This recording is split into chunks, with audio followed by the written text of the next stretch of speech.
Last প্রশ্ন, মানে ধরো তুমি, মানে আমরা আজকে প্রেসিডেন্সি ইউনিভার্সিটিতে বসে আছি, তোমার বিভাগের সামনে বসে আছি, ডিপার্টমেন্ট অফ পারফর্মিং আর্টস। যে কৌশানী মুখোপাধ্যায় এই বিভাগে প্রথম পড়তে এসেছিল, তার সঙ্গে তোমার যদি আজকে এখন দেখা হতো, তাহলে তাকে ছোট্ট কি কি উপদেশ দিতে, এবং বিভাগকে যদি কখনো ফর্মালি কিছু বলার সুযোগ ঘটে খুব ব্যক্তিগত স্তরে, তাহলে কি বলতে?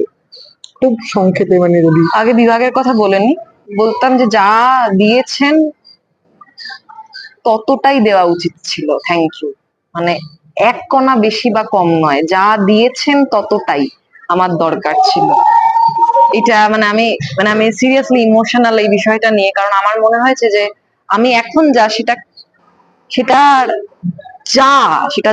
জয়টুকু, তার মধ্যে ছোটবেলার বিষয়, ছোটবেলাটা বাদ দিলে বাকি যে শেপ নিতে পেরেছি আমি, জয়টুকু যা, for this department, for this people, for this university also, but ডিপার্টমেন্টটা না খুব খুব এনরিচ করেছে। এবং ওইটাই যে যতটা এনরিচ করার ছিল ততটাই করেছে, কিছু কম বেশি হয়নি। আর আমি আমাকে, আচ্ছা সেটা তোমার জন্যই থাক বরং।